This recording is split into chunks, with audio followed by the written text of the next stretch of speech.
Hey, salut! Aujourd'hui, on va s'occuper de réparer la S13, ce serait bien, une bonne fois pour toutes. Donc, on va corriger ce problème d'AFR qu'on a depuis 2 vidéos, qui a failli ruiner le bloc, hein, un plaisir. L'idée, c'est de trouver toutes les causes probables à ce problème et de le résoudre. Je vais vous l'expliquer rapidement et on va faire ça. Donc mon problème, c'est que je n'ai pas assez d'essence qui arrive au moteur. Donc les causes possibles, il y a tout ça. Donc on a les causes possibles en essence, en électrique, en mécanique et en air. En essence, on a déjà fait la pompe. Les injecteurs, on les a testés. Il faudrait les faire tester en laboratoire, mais on présume que c'est pas ça parce que Jaco avait pas le problème. Le filtre à essence, j'ai essayé de rouler sans et toujours le problème, donc on présume que c'est pas ça. Les lignes d'essence entre le réservoir et le filtre pourraient peut-être être bouchées. Donc en électrique, on a peut-être la sonde lambda qui merde. C'est pas possible parce que justement on a eu confirmation avec le banc de puissance que donc on peut aussi exclure le mano. On aurait le CU, la carte Orsham qui buggerait, ce qui serait improbable parce que Jaco n'a pas eu le problème. En mécanique, l'avance à l'allumage, on doute aussi que ce soit ça parce que Jaco n'y a pas touché, on n'y a pas touché et puis sa caisse marchait très bien. Mais il faudrait peut-être vérifier avec une lampe strobo. En air, on a possibilité que ça vienne du MAF, c'est le Mass Airflow Sensor. Et c'est grâce à Baptiste qu'on a pu établir cette liste. Je me suis dit que ce serait bien de la mettre sur papier pour voir tout ce qu'on a. Je pense que vous avez remarqué, mais il y a une chose que j'ai pas expliqué et c'est ce que Baptiste m'a expliqué dès qu'on est rentré du banc. Je l'ai appelé, on a eu une longue conversation en mode ça vient d'où? Ça peut venir de là. Ça, on n'y avait pas pensé. Mais quand on a démarré pour la première fois, on n'avait pas de sonde lambda connectée au calculateur. Les sondes lambda, c'est ce qui va donner à ton calculateur l'information que tu as le bon ratio air essence. Maintenant, sur les calculateurs d'origine, par exemple, ceux de Nissan S14 d'origine, s'ils n'ont pas cette information, ils vont directement se mettre en sécurité, stopper la puissance et faire tourner beaucoup plus riche. Sauf que nous, on tourne pas plus riche, on tourne plus pauvre. Mais il est possible que ça vienne justement de la reprogrammation du calculateur, qui ferait que, il gère différemment le manque de sonde lambda et il ferait tourner en sécurité, mais plus pauvre. Ce serait bizarre. J'ai demandé à Jaco, donc l'ancien propriétaire, ce qu'il avait fait parce qu'il n'y avait pas de sonde lambda sur le faisceau, et il m'a dit en fait qu'il l'a coupé parce que il avait mis la sonde lambda de son manomètre connectée au calculateur. C'est ce qu'on va faire aujourd'hui et j'espère que ça a marché parce que mon Mano Innovate a justement une sortie qui est compatible avec ce montage. Et bam, la transition! Le calculateur de S14 Zenki. Ce qui est important, où est-ce qu'on branche pour donner l'info de lambda? Au port 29, il y a marqué Heated Oxygen Sensor, capteur pour sonde lambda. C'est un fil à tirer et une fois qu'on aurait fait ça, on va tester la caisse et voir s'il a toujours le problème. Voilà. Ah, on voit le processeur cette fois. Ça c'est intéressant. Bon, on est bien sur les bons réglages. On va aller voir dans Analog Out. Ce qui est assez intéressant, c'est qu'il a deux fonctions. Il peut non seulement être en 0,5 volts pour lire sur le PC, ou il peut être en 0,1 volt pour imiter une sonde lambda d'origine. Je vais demander l'avis à Baptiste. Pour l'instant, je vais faire programme et on verra bien. Ok, donc ici on a le fil jaune que j'avais isolé. Donc c'est lui qui a l'information lambda pour le calculateur. Donc c'est lui qui sort de l'AFR là. Il va falloir déjà le rallonger et ensuite le souder à ceci. Ok, donc celle de ce côté est faite. Et de ce côté là aussi, c'est fait. Je me suis fait un peu de longueur de câble. Je ne fais pas surprendre s'ils font faire passer par des recoins le fil pour que ça fasse propre. Et donc ici nous avons le calculateur.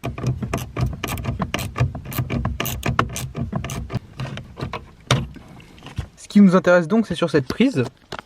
En gros, tu retournes la prise, t'enlèves la vis et tu pourras enlever le plastique. Et tu vas chercher la connectique E29.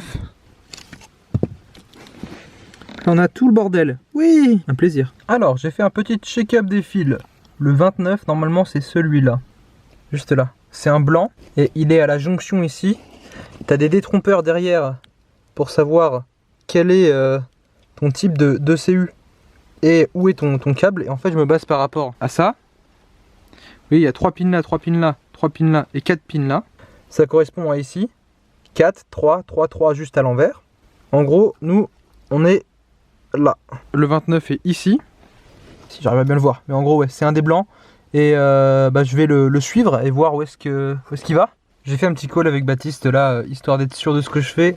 J'ai aussi demandé à Jaco ce qu'il en pensait et tous ont l'air de dire que c'est bien ce câble là, le blanc qui part ici sur cette espèce de petit scotch vert et ensuite il se transforme en câble blindé, et donc justement c'est une bonne chose que ça fasse ça, et tu relis directement au câble jaune que tu as fait, et du coup c'est bien parce qu'ils ont la même épaisseur, c'est vraiment les mêmes trucs, c'est les mêmes câbles que j'ai utilisé que pour faire les manos. En tant que extra sécurité, avant de commencer, ce que j'ai fait c'est que j'ai regardé les couleurs des autres fils qui entourent le 29 et on a les bonnes couleurs.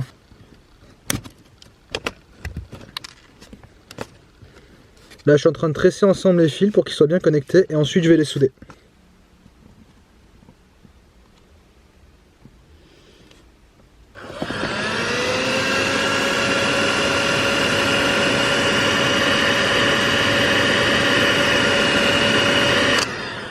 Maintenant je vais reconnecter le calculateur et je vais faire passer par où il faut ceci pour le connecter au mano.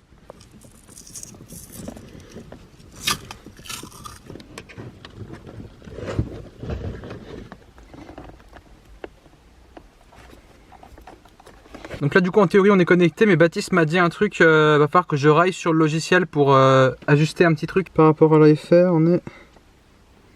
En fait il faut que j'inverse les deux valeurs là.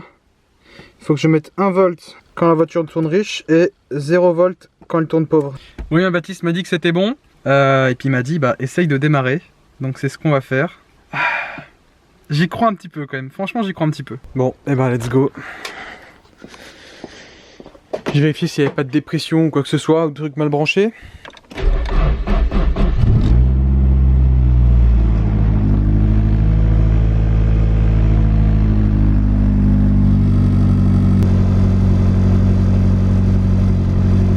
Ça a pas l'air déconnant 14.7, mais je trouve ça un petit peu pauvre pour du froid, pour du à froid. Bon, c'est pas bon là, 17, nope. Bon, je suis à 71 degrés, je vais la shutdown là. Alors Baptiste a soumis une idée intéressante en fait, puisque les sondes d'origine ne sont pas des wideband mais des narrowband, c'est-à-dire qu'il y a beaucoup moins de différence entre le 0 et le 1. Il m'a dit de répliquer le signal narrowband, donc de vachement réduire l'écart entre les AFR, 13.7, 15.7 pour que toujours le milieu ce soit un lambda, donc 14.7 AFR, et on peut tester comme ça.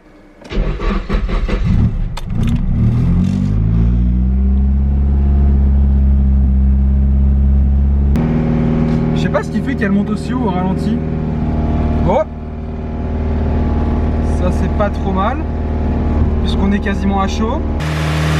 La pluie qui est dans les choux. Il vient de tomber d'un coup. Je suis toujours à 14,9, 15. Putain, si on a le problème réglé, ce serait bien. Hein.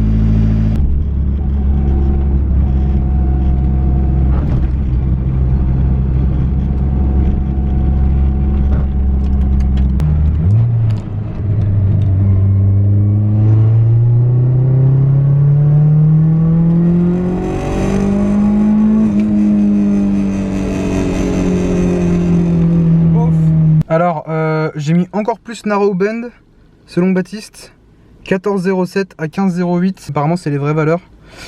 Donc on va tester, et puis on verra, mais je pense pas que ça va régler notre souci de richesse quand on tire dedans. Ça me fait rire parce qu'en montée totale, genre la caisse elle est là, ouais c'est l'utilisation normale, je tire pas dedans. C'était une bonne chose de mettre cette sonde lambda. Maintenant, au ralenti et en roulage normal, on tourne bien. Et ça c'est bien. Je suis à 14,15 en roulage normal et 14,5 au ralenti. Donc c'est bien, c'est même un petit peu riche. Vaut mieux ça que l'autre. Hein. Quand je tire dedans, on est toujours à 17 AFR puis 15-16 comme sur la carte du banc en low boost. Je vais pas tester en high boost, mauvaise idée. Je pense qu'il n'y a pas de dommages par rapport à la dernière fois, j'espère. J'ai fait un truc entre la dernière fois et aujourd'hui. J'ai remis le régulateur de Samy. Alors j'ai été très con. En fait j'aurais pu le laisser tout le temps et éviter de tourner pauvre même sur le banc. Ça m'avait pas traversé la tête parce que Baptiste m'avait dit c'est pas une solution viable, enlève-le, remets ton régulateur stock. Techniquement parlant ça aurait été plus intelligent de laisser le régulateur custom dessus, même de tourner à 5-6 barres de pression, mais de tourner normal, genre bien. J'y pense, on pensait vraiment que ça venait du mano ou de la sonde, donc on s'y attendait vraiment pas que ce soit vraiment le moteur, parce que ça tournait trop linéaire. Donc du coup il est remis. Ça nous évitera des futurs problèmes. Je vais le régler à 3 barres de pression d'essence. On n'est pas trop mal. Faut donner des coups de contact. Tu dévisses cet écrou et tu changes la vis de position. Autre chose qu'on va faire aujourd'hui, on va démonter cette durite. Je ne sais pas si vous voyez, mais elle est pincée ici. Donc ça peut jouer. On va la démonter et je vais la remplacer par une renforcée que je vais aller choper sur Nancy. C'est vraiment de la merde en fait cette durite. Je viens de me rendre compte, ça a commencé à fissurer et j'ai fait ça au doigt. Genre ça. Ah, il faut la changer.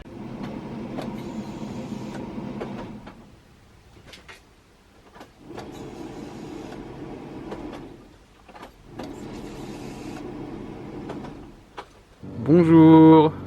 Hola. Hola amigos. Alors, avant de partir chercher tout ce dont on a besoin, on va faire un petit test. Tant qu'on a plus la durite et tout. En gros, on a les capteurs d'accélérateur, de position d'accélérateur, ici et ici. On va mettre un multimètre pour voir à quel voltage on est quand l'accélérateur est fermé et quand l'accélérateur est full ouvert. Parce qu'il est peut-être possible qu'il capte qu'on soit pas entièrement ouvert. Et donc, je vais pas te donner les chevaux, je vais pas te donner les uns, c'est parce que t'es pas entièrement ouvert, connard. Ouais, c'est une bonne valeur. J'ai 5.13 sur le fil du dessus. Ok, et on a sur le fil du milieu 0,57 et je vais aller accélérer à fond. On est à 4.11.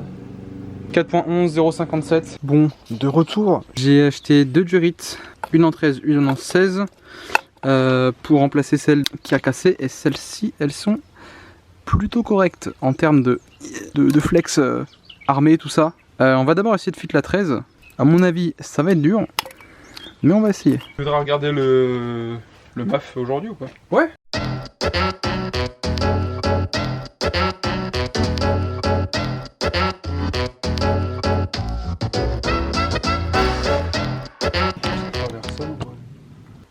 Ça a pas l'air dégueu. Coup de nettoie en frein dedans.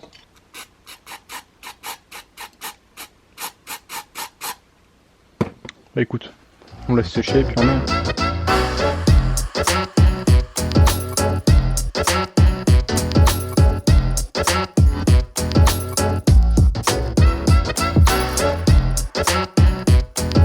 Ça y est, la durite armée est mise. On a pété un collier entre temps, ça c'est génial. Donc le collier a changé, mais la durite est mise. On va voir si ça démarre correctement. Avec le MAF nettoyé aussi.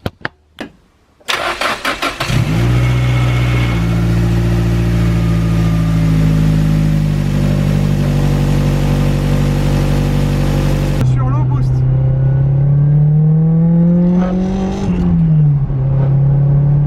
Ok, ça marche mieux quand même. Ouais, ça marche mieux au boost.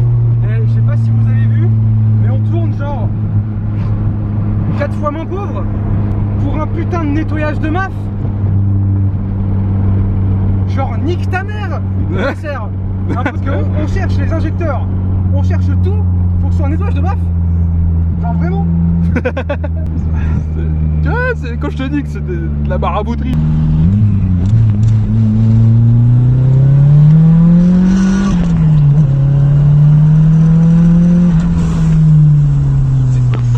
C'est beau. Bon, du coup, un problème de résolu, mais un problème autre qui apparaît. J'ai pas réussi à passer la marche arrière en roulant. J'ai dû l'éteindre, la mettre et puis redémarrer. Ça sent la butée des CD. J'espère qu'on va pas avoir à tomber la boîte. Content, Polo? Ah bah clairement oui hein, Ce machin tourne enfin correctement. En fait c'est ça, fallait que j'ajoute ma patte au swap. C'est ça, il fallait la patte Polo. Clairement. Bon, de retour. Donc hier, le blême que j'ai eu là avec la marche arrière qui ne passe pas, genre qui grind, je voulais la mettre, ça faisait... Et peu importe combien de vitesse tu mettais, ça voulait pas. Il y a possibilité que ça vienne soit de la butée d'embrayage, soit de la boîte en elle-même. Il y a peu de chances que ça vienne de l'émetteur et du récepteur d'embrayage. Enfin, ma course est correcte et mon point de patinage est aussi correct. Donc mais pour l'instant, on va s'occuper de terminer le check-up du moteur. Donc on va vérifier l'avance à l'allumage. On va pas démonter le casse, hein. On va déjà vérifier. S'il y a besoin de l'ajuster, on verra. Mais là en gros, je vous explique, donc il y a des repères par rapport à la poulie damper. Avec la lampe stroboscopique, on va se caler par rapport à ce repère. et du petit repère jaune. C'est le deuxième en partant de la droite et ça signifie 15 degrés d'avance à l'allumage qu'il faut pour les moteurs là d'origine. Et puisque c'est une carte générique, on présume qu'il faut pas qu'on bouge l'avance. Et pour ça, en gros, tu démarres la voiture, tu la mets au ralenti. Alors, il faut absolument pas qu'elle soit à 1600-1700 tours comme nous. Donc, on va essayer d'ajuster le ralenti avec cette petite vis sur le régulateur de ralenti. Cette lampe, en fait, son système, c'est de se brancher à l'allumage et elle envoie un signal de lumière à chaque fois qu'il y a une ignition, en gros. Et il faut que tu te marques par rapport au bon repère sur la poulie. Voilà. Donc il faut un plus, une masse et se brancher à l'allumage. Ouais, et puisque ma batterie est délocalisée, nous avons du coup le moins le plus. Et on cale ce truc là sur le premier fil d'allumage du premier cylindre. On la fait chauffer, on règle le ralenti à le plus bas possible une fois qu'elle est à chaud. Et voilà.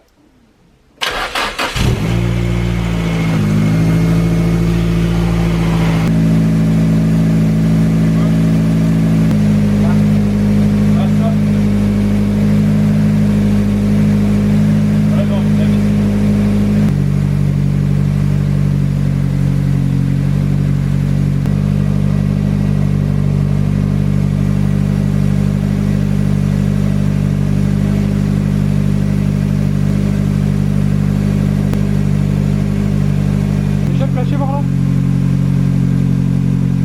LOL. On réessaye en se mettant sur l'alternateur.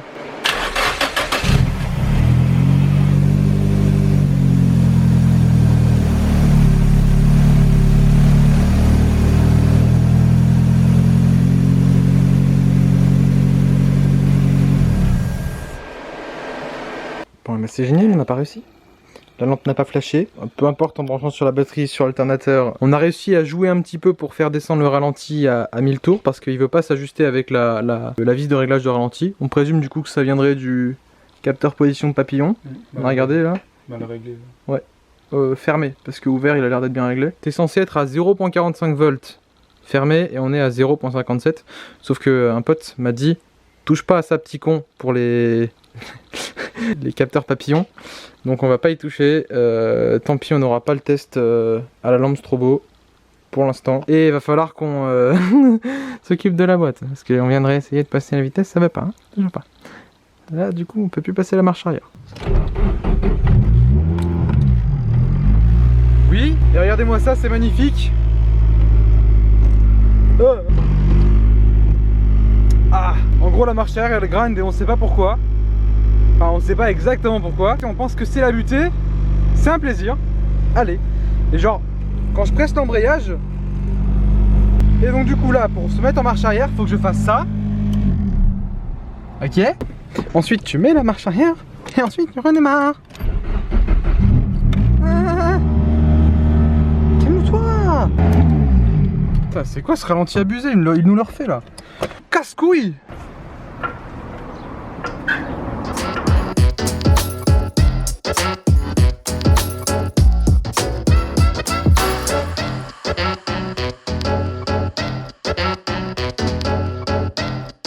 Moi je vais commencer à démonter la ligne d'échappement. Shotgun. Mais la ligne est tombée. Et du moins une partie. Et Tanguy est de retour. Avec la fameuse C2 de compétition, bien évidemment. Ça fait quoi de conduire un HDI? Pas trop bien. Voilà, alors comme ça on démonte des lignes comme ça sans problème. Oui. Quelle indignité.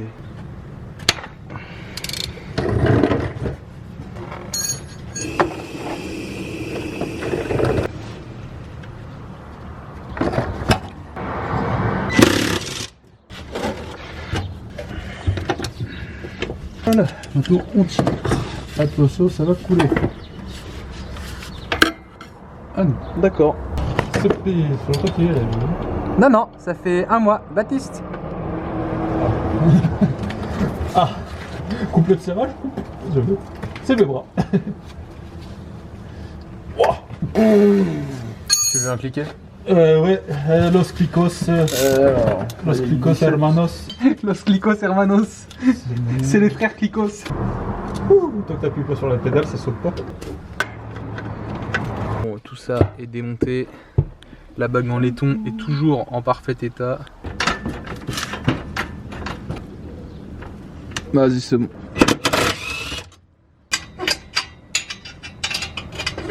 T'as déjà le déconnecteur, vous en haut, là. Ah bah oui.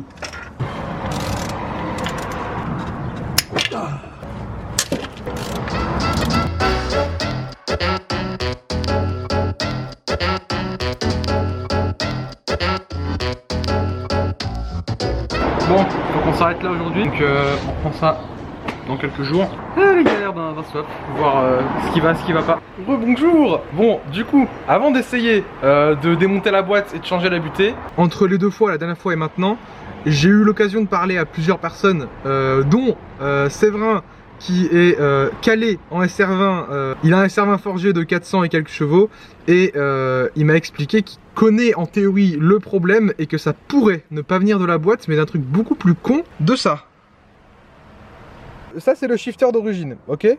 Bon, ça c'est pas d'origine, mais... En gros, ça pourrait venir de mon short shifter. Moi je pensais qu'un short shifter, ça réduisait uniquement le débattement sans créer de problème, mais non! Ces petites pièces de bits, eh ben ça peut foutre la merde, de type grave, ça peut flinguer des boîtes. En fait, il y a une grande chance que ce soit pour ça que je peux plus passer la marche arrière du coup. Le bruit de butée, j'en ai parlé à l'ancien proprio Jaco, il m'a dit c'est normal, j'ai depuis le début. Ok. Ce qu'on va faire, c'est qu'on va remettre ce petit joujou. On va swapper les petits bouts là comme on a fait avec Baptiste. On va les reswapper. Celui-là c'est en laiton, c'est bien mieux. Bah on va retester avec le shifter d'origine. On reconnecte ce qu'il faut reconnecter et on démarre et on teste de passer les vitesses avec le shifter d'origine. L'histoire de 2 minutes et la bague est de nouveau sur l'ancien. Je sais pas si vous vous souvenez, mais avec Valentin, quand on avait installé Short Shifter, c'était à l'époque du CA18, il fallait descendre la boîte avec le cric pour accéder aux vis. Notamment les vis du fond là, celles-là ouais, elles sont sympas celles-là. C'est les deux là les plus relous. Le reste ça va. Ce joint est beaucoup trop collé. On ne pourra pas le réutiliser. Du coup j'ai ceci. On va faire comme avec Valentin. Exactement pareil.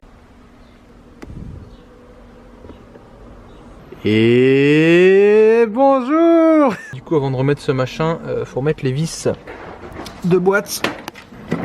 J'en ai déjà remis un petit peu. Non, tout ça à remettre. Alors je suis repassé chez moi. Et ici on a deux tiges de récepteurs d'embrayage différentes. Une de RB25 qu'on a mis avec Baptiste. Et une de CA18. On a mis celle de Baptiste en RB parce que simplement à ce moment là on n'avait pas trouvé celle du CA qui était tombée dans son atelier. Et vous voyez qu'il y a une différence de longueur, donc ça se trouve, ça pourrait aider. Il l'a retrouvée plus tard et il me l'a redonné. Donc on va essayer avec ça. Bon, eh bien on a bien avancé. Lui c'est qu'il est remis le Joel David. Waouh. Et ça fait très bizarre. Ça va très loin. C'est différent. Alors, bon, c'est-à-dire que j'ai encore plus de batterie. Encore. Oui, en fait, je vous l'ai pas dit, mais la batterie de ma BM aussi. Il faut que tu ailles démarrer. Faut que j'aille démarrer. Faut que j'aille démarrer.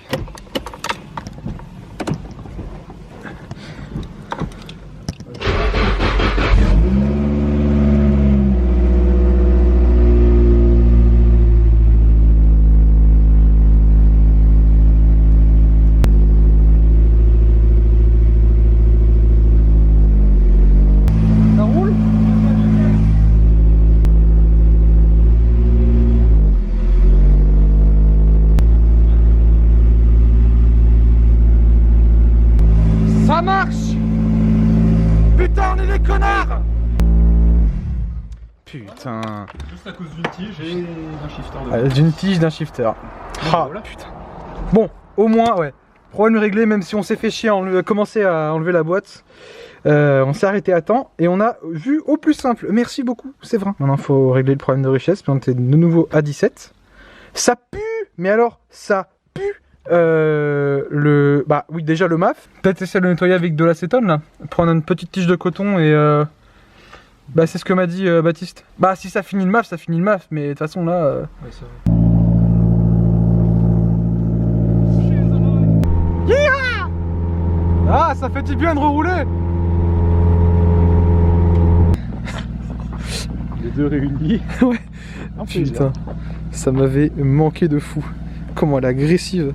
Bon, bah du coup, par rapport à ce SR20, cet S13, donc le problème de richesse est entre guillemets résolu, c'est-à-dire qu'on a réussi à localiser que ça vienne soit du MAF. Donc il y a de très grandes chances que ça vienne du MAF là qui s'est de nouveau merdé en fait. Ou alors le régulateur d'origine, donc ça c'est le mano, le régulateur il est en dessous.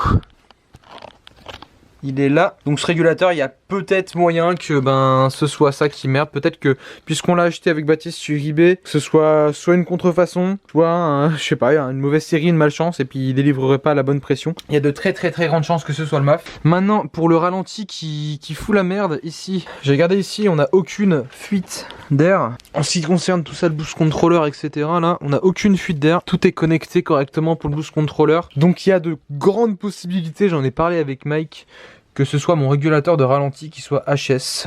Ça arrive que certaines fois des régulateurs de ralenti d'origine claquent. Donc ouais, faudrait en racheter un et voir. Le problème c'est que si tu veux racheter ça plus un MAF, ça va te coûter une couille. On a aussi remarqué avec Paul que j'ai un petit sointement d'huile au niveau du filtre à huile et que ma caisse a frotté en bas, c'est un truc de ouf. Prochaine vidéo, je pense qu'on va s'occuper de ça. Là on va close ici parce que je suis content, on a réussi à enlever le problème de boîte et enlever le problème de richesse moteur. Et j'ai acheté quelques autres petits trucs qu'on ira installer pour fiabiliser l'ensemble, comme des supports moteurs et boîtes en caoutchouc renforcé au lieu de l'espèce de poly qui vibre de partout. Puis quelques petits trucs qui fiabilisent. Et ensuite on devrait avoir un truc très intéressant qui arrive, j'ai trop hâte de vous montrer. C'est plus moteur. Donc on arrive à la fin de ce swap, tout va bientôt marcher, content. Et il sera peut-être temps plus tard de vous faire un point sur le truc derrière, ça fait longtemps. Bref, j'ai mes petits projets, je suis content, ça avance. Sur ce, la puissance moteur à tous. Salut.